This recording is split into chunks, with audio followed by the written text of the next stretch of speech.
بسم الله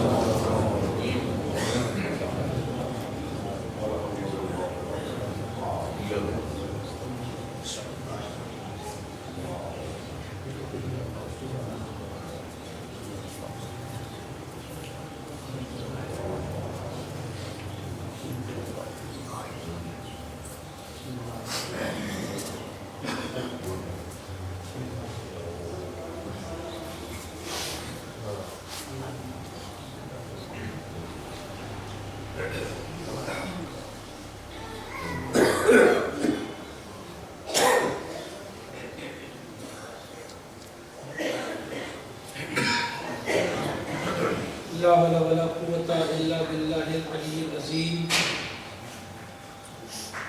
أعوذ بالله من الشيطان اللعين الرجيم. بسم الله الرحمن الرحيم. الحمد لله رب العالمين والصلاة والسلام على سيد الأنبياء والمرسلين المخاطب بطه وياسين سيدنا ونبينا وشفيع ذنوبنا وحبيب قلوبنا وطبيب نفوسنا مولانا أبي القاسم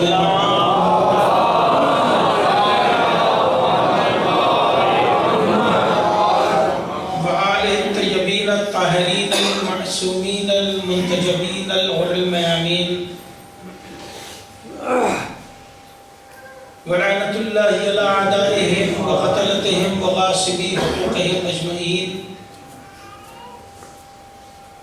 من يومنا هذا إلى قيام يوم الدين. أما بعد فقال قال الله سبحانه تبارك وتعالى في كتاب مبين وأصدق القائلين. بسم الله الرحمن الرحيم. وذکر فإن الذکر تنفع المؤمنین. صلوات عزیز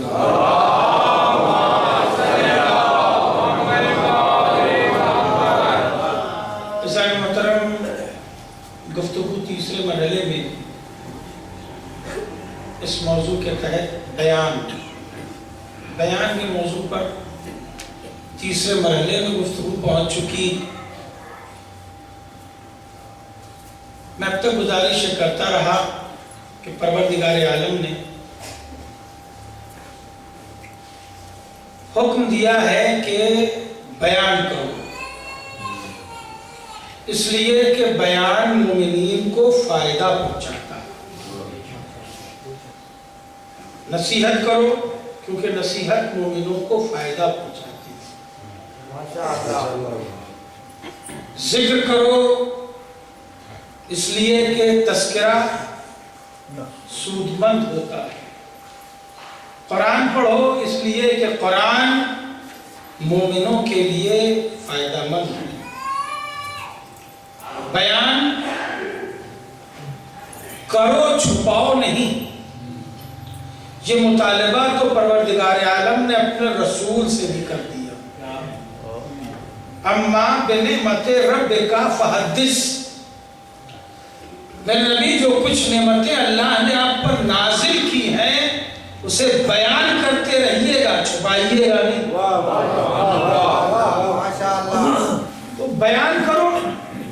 بات اس مرحلے میں آئی، کچھ نئے افراد بھی ہماری گفتگو میں شامل ہوئے ہیں تو ان کے لیے بالکل بات کٹ آف نہ معلوم ہو، کیونکہ بہت مسلسل گفتگو کی عادی ہیں ہم. قدرت نے حکم بیان دیا اور بیان کے ہر پہلو کو اجاگر کیا. جہاں اس نے ذکر موسیٰ کیا وہیں ذکر فرعون بھی کیا.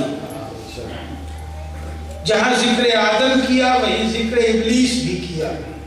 جہاں ذکر محمد کیا وہاں ذکر ابو لہب بھی کیا، تاکہ انسان میں تمیز پیدا ہو. یہ کائنات انسان سے تمیز ہی چھیننا چاہتی ہے. یہی میری گفتگو کا سینٹرل آئیڈیا تھا جس کو میں نے دوہرا کیا. تقریر نہیں دوہرانا چاہوں گا. اس لیے بیان کرتے رہو تاکہ تمیز حس بیدار رہے. اس حس کی بیداری کے لیے قدرت نے اپنی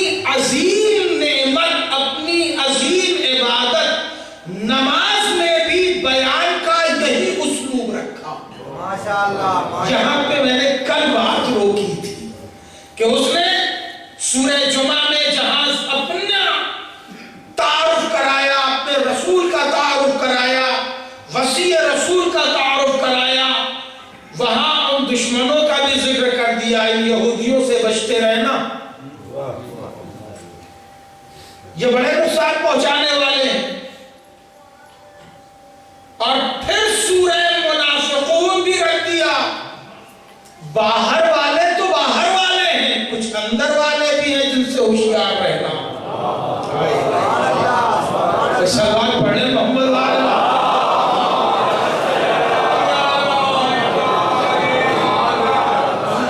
قرآن نے کھل کے تنبیہ کی، عجیب بات ہے، قرآن کو خانہ رسول سے اٹھا لے جانے کا دعویٰ کرنے والے نہیں بڑا پہنچا، خانہ رسول سے قرآن کے اٹھا لے جانے کا دعویٰ کرنے والے کیسا قرآن رکھتے ہیں کہ قرآن کے خلاف کر رہے ہیں اور تمیز بیدار نہیں ہو رہی ہے۔ قرآن نے کھل کے کہا ہے، دیکھو یہ یہودی اور عیسائی تمہارے دشمن ہیں، کبھی ان سے دوستی نہ کرنا۔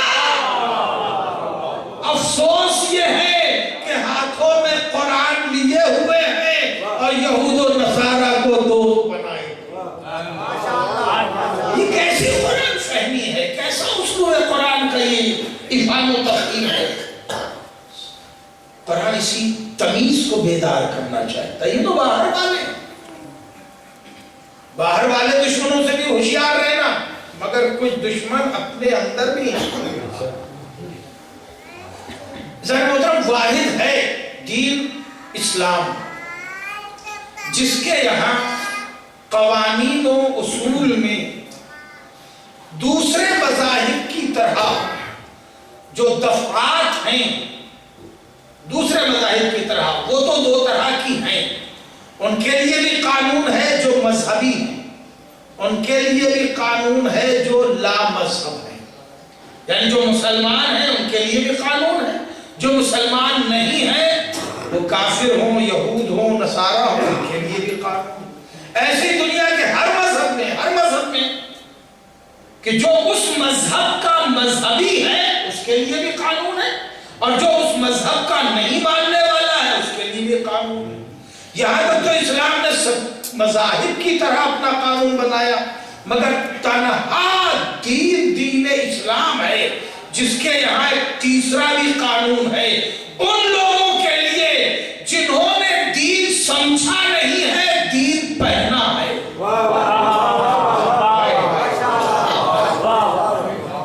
دین مانا نہیں ہے، دین کو اوڑھ لیا ہے، یعنی دیکھنے میں مسلمان رکھتے ہیں، اصلاً مسلمان ہیں نہیں۔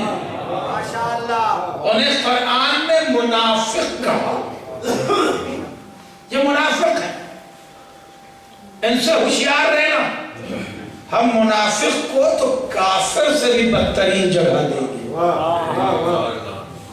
کافر سے بھی بدترین جگہ دیں گے، اس لیے کہ کافر تو کافر ہے، اس نے صرف انکار کیا ہے، یہ وہ ہے جس نے دیکھا بھی ہے، سمجھا بھی ہے، مگر نہیں مانا، اس لیے ہم اسے بدترین جگہ دیں گے۔ یہ کیسے جھوٹے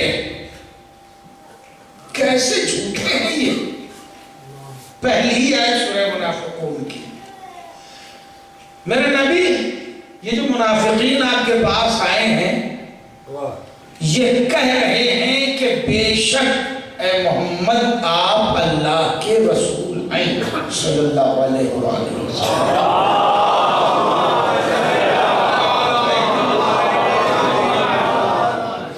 اب لہجہ دیکھیں، یہ جو منافقین ہیں میرے حبیب یہ آپ کے پاس آئے ہیں اور آنے کے بعد یہ کہہ رہے ہیں بے شک آپ اللہ کے رسول ہیں، اور اللہ بھی یہ جانتا ہے اور کہہ رہا ہے میرے حبیب کے بے شک آپ ہمارے رسول ہیں، مگر یہ جھوٹے ہیں۔ ماشاءاللہ، ایک بات پوچھیں، یہ کہہ رہے ہیں کہ بے شک شہادت دے رہے، نہ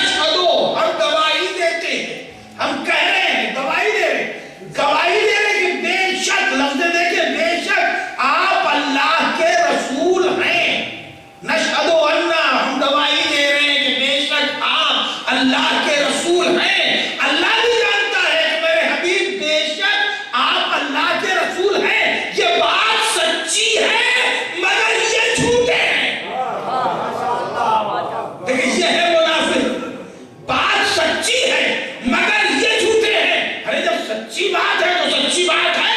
قرآن کہے گا نہیں بات سچی کہہ رہے ہیں مگر یہ جھوٹے ہیں اس لیے کہ یہ زبان سے کہہ رہے ہیں دل سے مانتے نہیں ہیں. قرآن کو یہ جھوٹ بھی پسند نہیں. آپ نزاکت مزاج قرآنی پہچانیں سبحان اللہ کہ سچی بات بھی قرآن کو جھوٹی لگ رہی ہے. آپ نزاکت پہچانتے کہ عجیب منظر میں گفتگو ہو رہی ہے. میرے بچے جہاں سے میرا جملہ نہ سمجھے پوچھ لیں. عجیب لہجہ ہے. سچی بات بھی قرآن کو جھوٹی لگ رہی ہے. کیوں؟ اس لیے کہ جو کہہ رہا ہے دل سے نہیں کہہ رہا. اسے کہتے ہیں ڈپلومیسی. بھئی یہ کہتے ہیں لیکن میں انگریزی کا طالب علم نہیں ہوں. یہ نہ کہتے ہیں ڈپلومیٹیکل بات ہے. قرآن کو ایسی ڈپلومیسی پسند نہیں ہے. آپ مزاج قرآنی دیکھیں.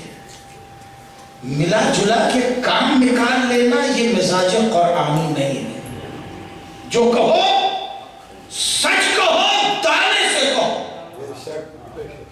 یہ جو ڈپلومیسی کر رہے ہیں ایمان کے مسئلے میں دین کے مسئلے میں قرآن کو ڈپلومیسی پسند نہیں. ممکن ہے ڈپلومیسی اور بھی معنی میں بولا جاتا ہو مگر میں جس مفہوم کے حوالے سے عرض کر رہا ہوں یہ طریقہ کار سچی بات ہے تو دل سے کہو ورنہ نہ کہو. آج کا طریقہ کار تو سماج کا بالکل ہی الگ آ گیا ہے. وہی کہو جو اسے پسند آئے کام نکال لو پھر دیکھا جائے گا. سبحان اللہ یہ مزاج اسلامی نہیں ہے. یہ مزاج قرآنی نہیں ہے. یہ قدرت کو پسند نہیں ہے. قدرت نے آواز دی تم جمعہ پڑھ چکے اب پہچانے. جمعہ پڑھ چکے اب زمین میں منتشر ہو جاؤ اور اللہ کے فضل پر بھروسہ رکھو. ان کے لیے بات بہت آسان اور اچھی ہوگی میں سمجھتا ہوں جو مستقل شامل ہے ہماری گفتگو میں. اللہ پہ بھروسہ رکھو. اب دیکھیں یہاں دو مضمون ہے جو منافقون اور جمعہ میں بالکل ہی ملا جلا ہے. یہ تمہیں کیا ہو گیا ہے کہ تم عبادت چھوڑ کے دنیا داری میں لگ گئے ہو. سورہ جمعہ اللہ پہ بھروسہ رکھو اس کے فضل پر بھروسہ رکھو وہ تمہیں بہت زیادہ دینے والا ہے. سورہ منافقون یہ کبھی مت سمجھنا کہ یہ عزت دنیا دیتی ہے. عزت دینے والے ہم ہیں. صلوات علیہ.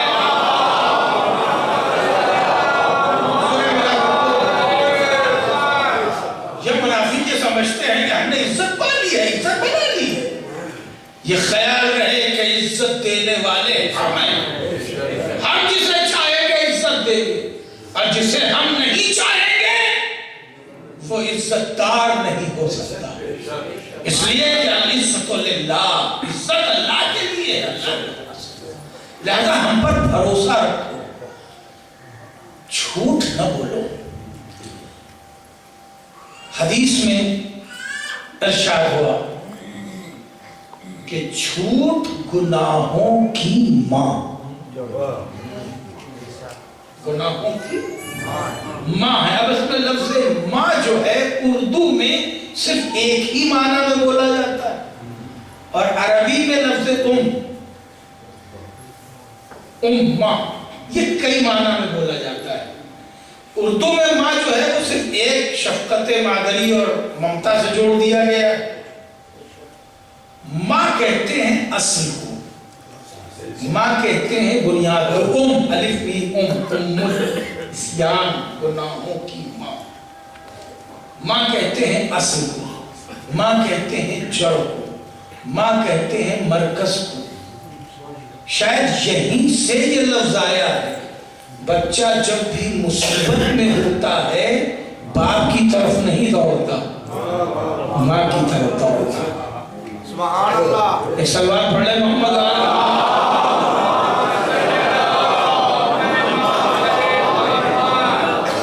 مرکز ہے اصل ہے.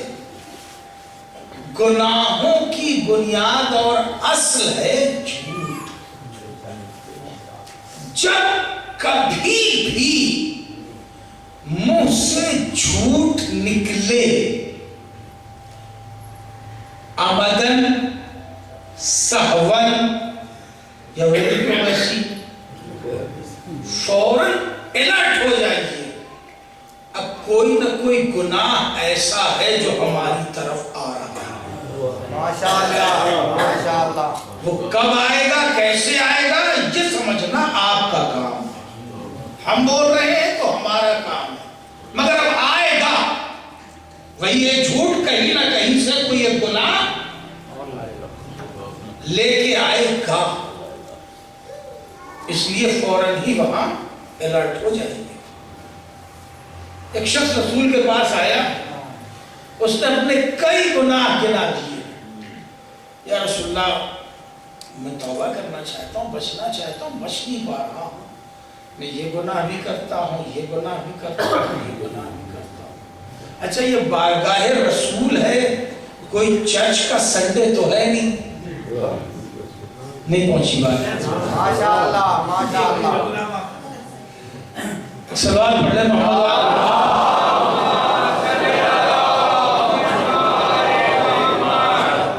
بہت سی لفظیں جو ہے وہ اصطلاحی ہو جاتی ہیں، اور اصطلاح تک ہمیں بچوں کا پہنچنا آسان نہیں ہے، اصطلاح تجربات سے سمجھ میں آتی ہے۔ عیسائیوں کا مزاج یہ ہے، یا طریقہ ہے، یا دین ہے، یا اصول ہے، جو بھی ہو، کہ وہ اتوار کو آتے ہیں اور اپنے فرزند خدا وند عالم کے سامنے کھڑے ہو جاتے ہیں اور اعتراف گناہ کرتے ہیں۔ اس کا مطلب یہ ہے کہ یہ سمجھتے ہیں کہ اسے کچھ پتہ نہیں ہے۔ ارے کیا سن رہے ہیں؟ اعتراف گناہ کرتے ہیں، اس کا مطلب یہی ہے نا کہ یہ سمجھتے ہیں کہ اسے کچھ پتہ نہیں ہے، اس کے باپ کو کچھ پتہ نہیں ہے، اللہ میاں کچھ جانتے نہیں، ہم بتائیں گے تو سمجھیں گے۔ بھئی یہی اصلاح قدرت نے کی ہے۔ میرے نبی ان سے کہہ دو کہ ہمارا اللہ تمہارے اللہ کی طرح گونگا بہرا اندھا نہیں ہے، وہ سمیع بھی ہے، علیم بھی ہے، بصیر بھی ہے، خبیر بھی ہے۔ صلوات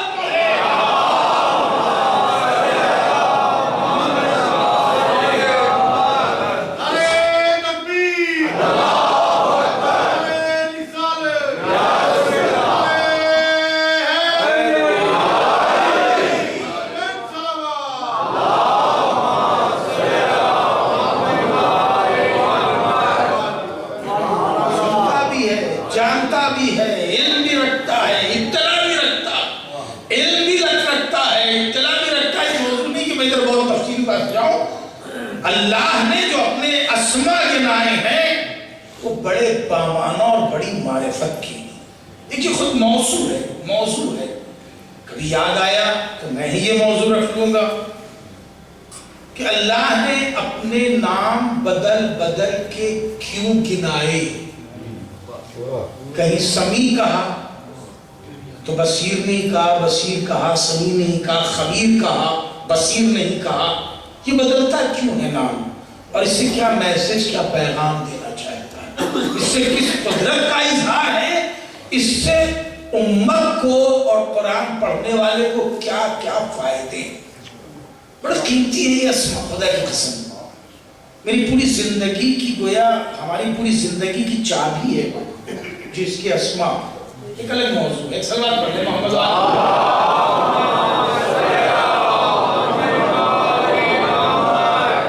تو اللہ سمیع بھی ہے، بصیر بھی ہے، اسے تمہارے اعتراف کرنے کی ضرورت نہیں کہ تم کہو تو وہ جانے، وہ سب جانتا ہے۔ مگر وہ اعتراف کرتے ہیں، بتاتے ہیں ہم نے یہ گناہ کیا ہے، اور سنڈے کا سنڈے معاف ہو جاتا ہے، اگلے سنڈے کی پھر چھٹی مل جاتی ہے، پھر وہ وہیں پہنچ جاتے ہیں جہاں سے اعتراف کرنے آئے تھے۔ یہ ان کا دین ہے، یہ دین اسلام کا یہ مزاج نہیں ہے۔ یہاں توبہ ہے تو ہے، اور اگر توبہ توڑی ہے تو ہر گناہ ڈبل ہو جائے گا، ہر سزا ڈبل ہو جائے گی۔ اس لیے کہ تم نے توبہ توڑی، اس لیے ہے کہ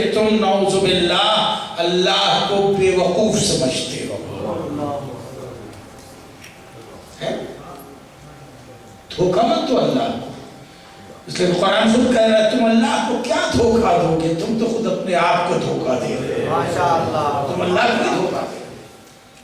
تو اعتراف کر رہا ہے یا رسول اللہ میں نے بہت سے گناہ کیے ہیں، یہ مطلب گناہ بہت سے کیے ہیں، میں کیا گناہ روایت میں ساری لفظیں ہیں کہ اس نے کیا کیا کہا۔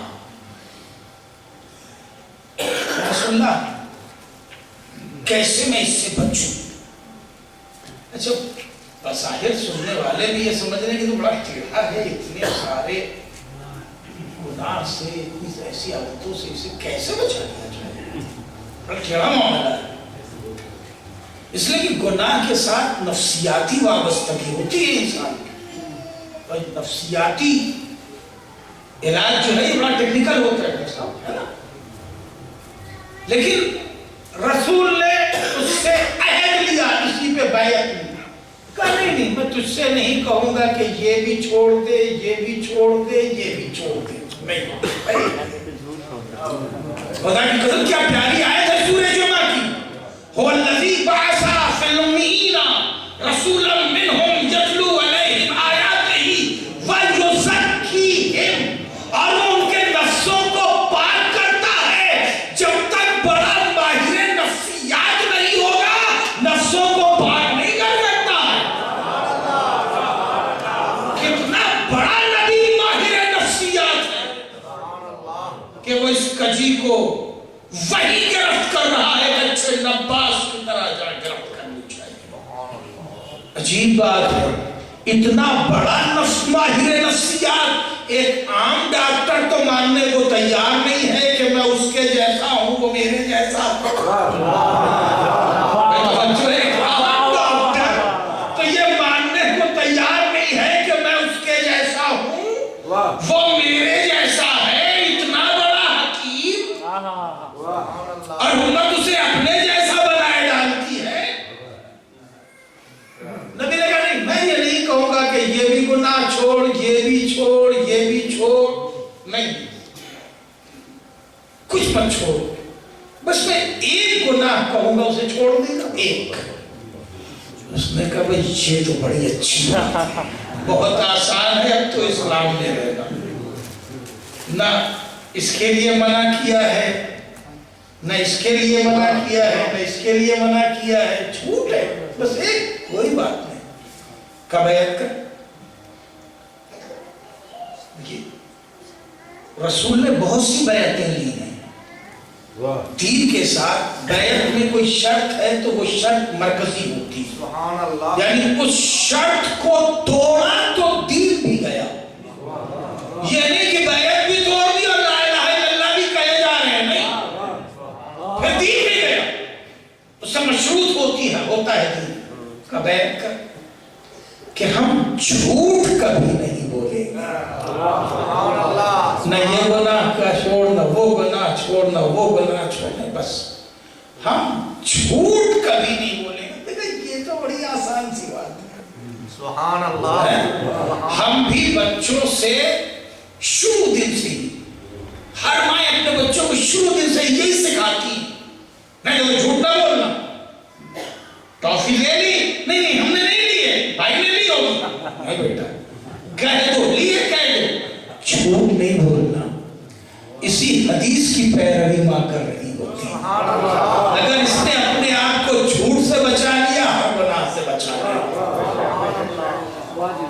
اس نے بیعت کر لی، یعنی جھوٹ نہیں بولیں گے اور سب گناہ کریں گے، بہت اچھا، سب گناہ کریں گے، اپنے تیوں سمجھ رہا رسول نے کیونکہ پابندی لگائی تھی، بس کا ایک گناہ چھوڑ دے، جھوٹ نہیں بولے گا۔ اچھا اس نے گنتی میں اسے شامل نہیں کیا تھا کیونکہ وہ اسے کوئی اہمیت دیتا ہی نہیں تھا یا سمجھتا ہی نہیں تھا کہ میں یہ بھی کرتا ہوں، اس نے تو دوسرے بہت بھیانک گناہ گنا دیے تھے، رسول نے ان میں سے کسی ایک کا بھی نام نہیں لیا، ایک کا بھی، کا جھوٹ چھوڑ دے، اس نے بیعت کر لی۔ دیکھیے واقعہ اس لیے سنا رہا ہوں تاکہ اس بات کو جو جملہ میرے منہ سے نکلا تھا اس کی تصدیق کرا سکوں آپ سے، اور وہ جملہ یہ تھا کہ اگر سیاستاً مصلحتاً کیسے بھی جھوٹ بولا ہے تو سمجھ لیجئے کوئی گناہ آ رہا ہے، سبحان اللہ، اس سے اپنے کو بچا لیجئے۔ کیونکہ یہ ام الاسیان ہے، گناہوں کی ماں ہے جھوٹ، مکہ سے بیعت کر لی، چلا آیا بڑا خوش۔ اس کے اور ساتھیوں نے پوچھا کیا ہوا؟ تو بڑا مسئلہ حل ہو گیا، ہمارا حل ہو گیا مسئلہ، رسول نے صرف ایک جھوٹ پر بیعت لی ہے، بس یا تو مسلمان نہیں رہیں گے، اور جب رسول ہی اجازت دیے ہوئے جھوٹ دیے ہوئے منع ہی نہیں کیا نہیں علی منکر کو کوئی بات ہی نہیں کھولا، ٹھیک۔ گھر سے نکلا، مقصد تھا چوری کرنا۔ راستے میں السلام علیکم وعلیکم السلام، کہاں چلے؟ اب وہ بتاؤ جس لیے نکلے ہوئے۔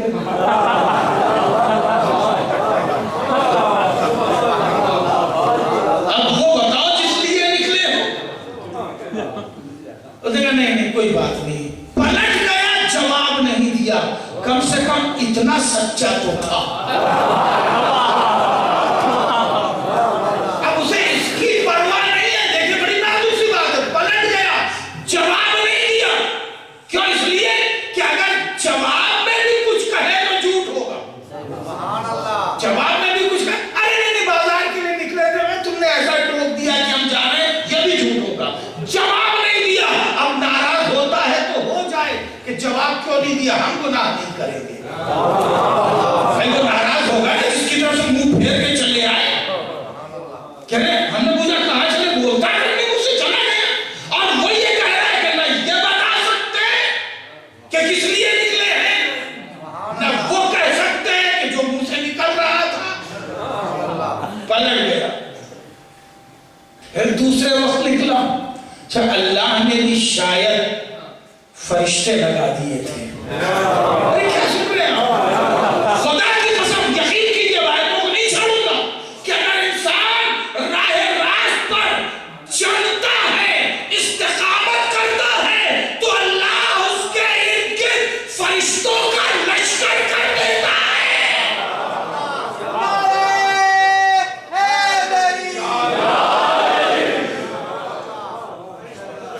فرشتوں کا لشکر کر دیتا ہے، جنون لشکر کر دیتا ہے۔ پھر دوسرے وقت نکلا، اس لیے کہ اور دوسرے گناہوں کے لیے پیسہ چاہیے، اور پیسے کے لیے اسے کرنا ہے چوری، اور چوری کے لیے گھر سے نکلنا پڑے گا۔ پھر نکلا، پھر کوئی کسی ٹکڑ پہ مل گیا، کیا بھی کہاں کا ارادہ ہے؟ سب کروں گا، جھوٹ نہیں بولوں گا۔ پلٹ گیا، نتیجہ یہ ہوا کہ چوری کا ٹائم جو اس کا تھا وہ ختم ہو گیا۔ تو جب چوری کا ٹائم ختم ہو گیا تو پیسہ نہیں آیا، پیسہ نہیں آیا تو اور گناہ اس نے نہیں کیے۔ ماشاءاللہ، کہ رسول نے یہ تو ہمیں پھنسا دیا۔ ایک سوال پڑھ لے محمد والا۔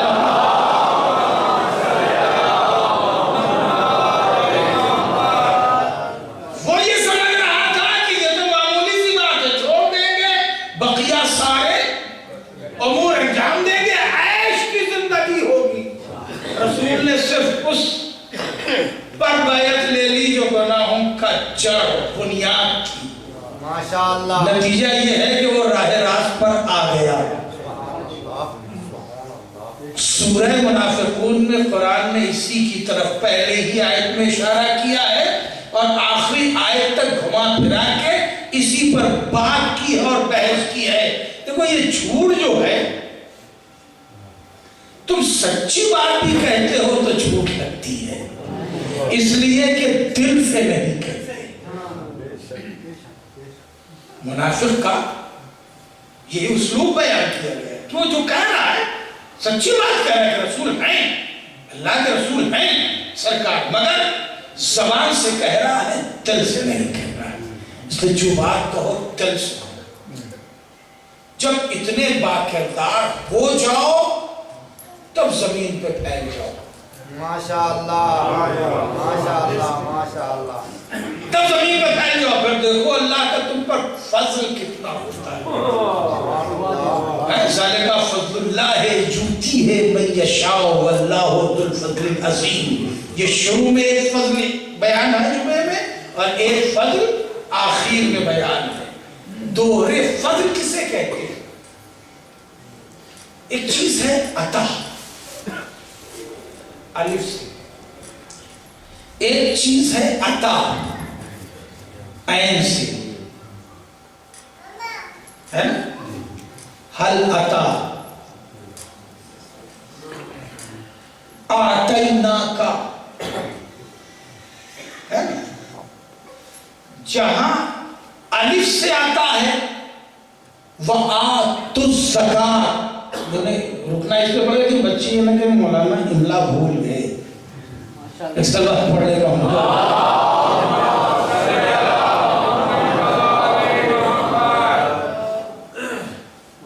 وَآتُ الزَّکَاۃ، زکات دو، عطا. اور اب یہاں اردو میں جب عطا بولیں گے تو پھر الف سے نکل کے وہ عین میں آ جاتا ہے، الف سے نکل کے پھر وہ عین میں آتا ہے. وَآتُ الزَّکَاۃ، زکات دو. اِنَّا أَعْطَيْنَاكَ الْكَوْثَرَ، ہم نے آپ کو کوثر دیا. ایک عین سے ہے، ایک الف سے. الف سے آتا وہاں ہے جہاں حق ہو، نہ دو گے تو نہ دینا جرم ہوگا. توجہ ہے، مستحق کو دو، جس کا حق ہو اسے دو. وآتُ الزَّکَاۃ، زکات دو کسے؟ جو مستحق ہو. مستحق ہے تو وہ لے گا، اگر مستحق کو نہ دو گے تو نہ دینا جرم ہوگا. جہاں حق ہو. آتینا کا عطا عین سے، یعنی جہاں دیا جائے، حق ہو کہ نہ ہو، دیا جائے. میرے نبی ہم نے آپ کو کوثر عطا کیا. اب یہ نہیں کہ کوثر پر نبی کا حق تھا کہ نہیں تھا، کوئی استحقاق تھا کہ نہیں تھا، اس کا مسئلہ نہیں. میں عطا دیا، یہ ہے عین سے عطا، جہاں اس کو سامنے والے کو دیکھ کے دیا جائے. فضل عطا سے بھی بلند ہے. پر میرا جی چاہ رہا ہے تو ہم دے رہے ہیں. بھائی توجہ ہے، اب میرا جی چاہ رہا ہے کہ میں کچھ دوں، سامنے والا حق رکھتا ہے کہ نہیں رکھتا اس سے غرض نہیں، میرا جی چاہ رہا ہے کہ میں دوں. یہ ہے فضل. اللہ نے آواز دی کہ یہ تمہارا طریقہ کار جو میں نے سمجھا دیا، اگر تم نے اس ایمان پر، اس پر عمل کیا تو ذالک فضل اللہ ہے، یؤتی ہے من یشاء. بھئی اللہ کا بھی فضل ہوتا ہے، اور فضل اس پر ہوتا ہے جس پر میں چاہتا ہوں. ایک صلوات پڑھے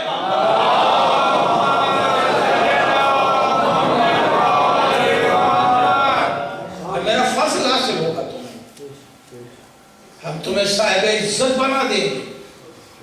اگر تم نکلو تو اس طرح نکلو کہ پہچانے جاؤ کہ تم ہمارے، پہچانے جاؤ کہ تم ہمارے ہو. اس طرح تم منتشر ہو جاؤ کہ جو دیکھے وہ یہ کہے ہاں یہ اللہ والا ہے، یہ مومن، یہ متقی، یہ پرہیزگار ہے، یہ ایسا ہے کہ اس سے دوستی کی جائے، یہ ایسا ہے کہ اس سے محبت کی جائے. ایسے ہو کے نکلو تاکہ ہم تم پر ناز کر سکیں. توجہ ہے نا. اب ایک سوال یہ سے اٹھا، کل کی گفتگو سے ایک سوال تھا، اس کا بھی جواب دینا چاہتا ہوں. فرمائش تھی جس سے میں عہدہ پڑا ہو چکا ہوں، اور وہ سوال یہ تھا کہ مرحب کی ماں کو کیسے پتا؟ وہ تو ایک کافرہ تھی، یہ کوئی حیدر آنے والا. ایک یہ سوال تھا، میں اپنی گفتگو میں مدغمی کر کے گفتگو آگے بڑھاتا ہوں. سوال پڑھے میں جن کے محمد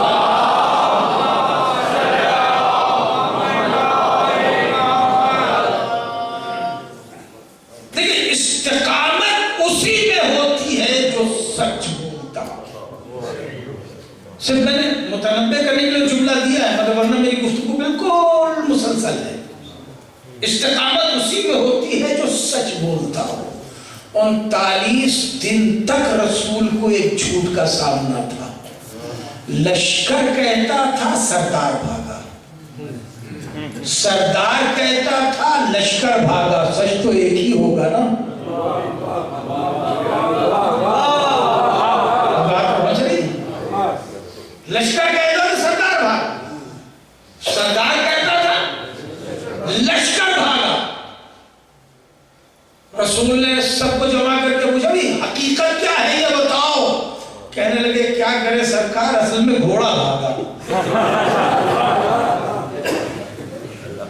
اب ظاہر کہ ایک آدمی کہہ رہا ہے 10 کو کہ لشکر بھاگا، 10 مل کے کہہ رہے ہیں ایک کو کہ پہلے سردار بھاگا، تو ظاہر گواہی ادھر مضبوط ہے نا۔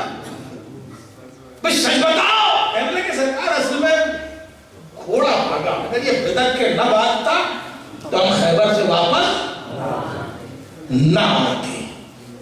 39 دن تک میں جملہ عرض کر دوں، صاحبان مودت ہے، لشکری اپنی بات پیش کر رہے ہیں، سردار اپنی بات پیش کر رہا ہے۔ دیکھیں رسول نے سچا کسے مانا؟ سچا کسے مانا؟ اگر رسول نے لشکر بدل دیا تو علمدار سچا مانا، اگر علمدار بدل دیا تو لشکر کو سچا مانا۔ اب آپ دیکھیں رسول نے بدلا کسے؟ سلوات پڑھے محمد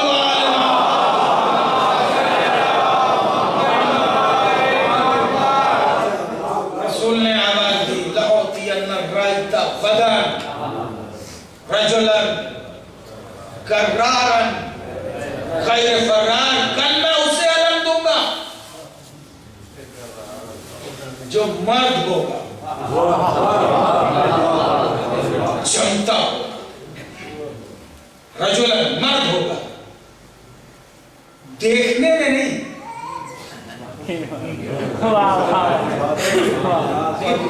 پورا ادب ہے اس میں، دیکھنے میں نہیں، کرارن بڑھے گا تو سمجھ میں آئے گا کہ مرد ہے۔ اب میں کیسے ہی عرض کروں، کبھی میں اپنا علم ڈیلنا چاہتا ہوں، جتنا ہے وہ بہت تھوڑا سا ہے، کبھی تجربہ ڈیلنا چاہتا ہوں۔ ٹریفک رولز میں پتہ نہیں ہے کہ نہیں، ہمارے یہاں پڑھایا جاتا ہے کہ جب تم سنگل روڈ پر ہو، حالانکہ لیسن تو یہاں بھی ویسے ہی مل جاتا ہوگا، میں بھی ویسے ہی مل جاتا ہے، اتنا پڑھنے پڑھانے کی بات ضرورت نہیں ہوتی، مگر ہے جو تحریر ہے اس کی بات کر رہا ہوں کہ جب کوئی سنگل روڈ پہ جا رہے ہو اور سڑک مرد پار کر رہا ہو تو ہمیشہ بریک لو، اس کے پیچھے سے نکلو۔ مرد سڑک پار کر رہا ہو تو بریک لو اور اس کے پیچھے سے نکلو، اس لیے کہ وہ مرد ہے، آگے بڑھے گا۔ اور جب کوئی عورت سڑک پار کر رہی ہو تو بریک لو، اس کے آگے سے نکلو، اس لیے وہ پیچھے جائے گی۔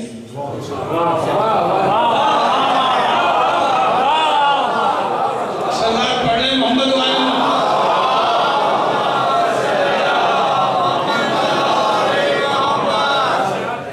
اب میں آپ کو یہ دعوت نہیں دوں گا کہ آپ موٹر سائیکل لے کر کے نکلیں اور اس کا تجربہ کریں، مگر صرف اتنی دعوت دوں گا کہ توجہ رکھیں، 10 دن نہیں گزرے گا اس کا تجربہ ہو جائے گا کہ پار کرتی ہوئی عورت نصف سڑک سے بھی پیچھے واپس ہوتی ہے، کبھی آگے بڑھتی نہیں۔